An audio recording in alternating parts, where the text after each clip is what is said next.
Je m'appelle Julien Kuruchag.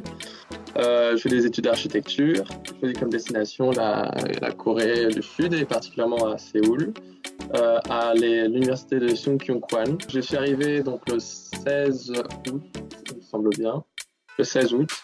J'ai fait les 2 semaines de confinement. Je suis sorti le 30 à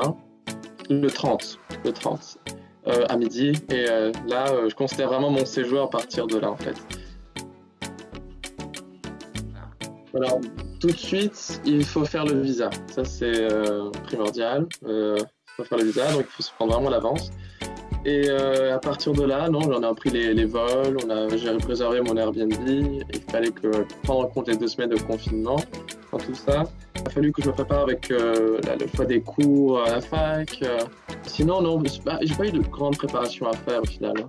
Il y avait juste, oui, pour le visa, avoir un entretien avec un médecin pour qu'il voit si j'avais des symptômes du Covid, ce que je n'avais pas. Donc, il n'y a pas eu de grands problèmes.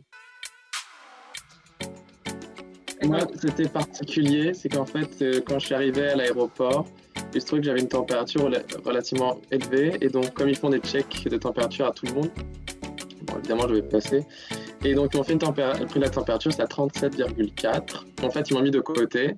Et donc là, on a eu un test direct. Le lendemain matin, on a eu nos résultats et on est sorti, on est retourné à l'aéroport. On était pris en charge dans une zone où on ne pouvait pas aller partout dans l'aéroport. Et donc à partir de là, on a pris notre taxi pour aller à l'Airbnb où on fait la quarantaine ou le centre qui est spécialisé pour faire ça. J'ai choisi pour le premier mois, parce que moi, je voulais un peu faire mois par mois et voir si je pouvais un peu changer d'endroit. Et pas m'engager au long terme. Et donc, j'ai choisi un Airbnb dans une famille. Et donc, c'était pour moi plus immersif en fait d'avoir. Et c'est vraiment sympa parce que hier, du coup, j'ai passé une soirée avec la fille de la famille qui avait invité une amie. Donc, on a pu communiquer en anglais, avec du peu qu'ils en savent et alors, du mieux que j'en sais, on va dire. Et c'était vraiment sympa, vraiment sympa. Le truc, c'est que moi, c'était très compliqué parce que moi, j'avais des examens en fait à passer et j'avais pas encore validé mon année quand mes cours étaient déjà commencés. Donc, quand j'ai fini les examens, que j'ai réussi, j'ai finalement validé ma licence. Ben, c'est très long en fait. C'est très long et oui, on se sent un peu isolé. Le manque d'interaction sociale pèse chaque jour de plus en plus lourd. Au final, quand on sort, enfin, c'est vraiment libération totale, on peut marcher où on veut, ça, c'est vraiment la meilleure partie, quoi. Le truc, c'est qu'à la base, c'était parti pour être présentiel.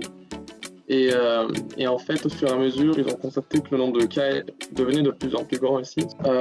Et ils prennent vraiment des mesures qui sont très strictes ici, un peu plus. Mais sinon, les cours, ils se passent en ligne. Ils se passent en ligne.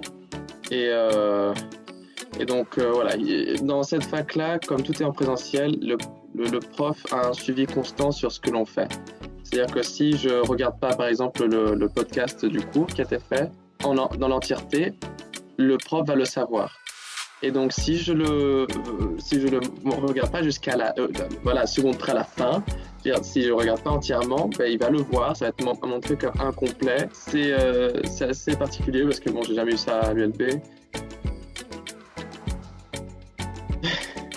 Je dirais que la première fois où je suis sorti et que j'ai pris mon sac et je pars marcher et j'avais vraiment pas de but où je me dis bien, je vais marcher et je m'en fiche parce que j'adore ça de base. Alors plus de faire dans une ville comme ici et de constater à quel point la ville est énorme. J'ai fait 10 fois la surface de Paris, c'est énorme. Et donc ouais, chaque quartier est vraiment une petite ville en soi, c'est tellement impressionnant. Et non, c'est vrai que la première sortie que j'ai faite, c'était tellement dépaysant de voir tous les symboles et caractères coréens partout, les gens qui parlent coréen. Le choc culturel, pour moi, c'est quelque chose que j'adore. Alors, en fait, je voyais pas la situation comme un obstacle, absolument pas. À la base, en fait, c'est drôle parce que Séoul, on m'avait refusé au départ. Et du coup, je vois qu'il y a une fille qui s'est désistée pour Séoul. Donc, j'envoie un mail comme une 50aine de personnes. J'ai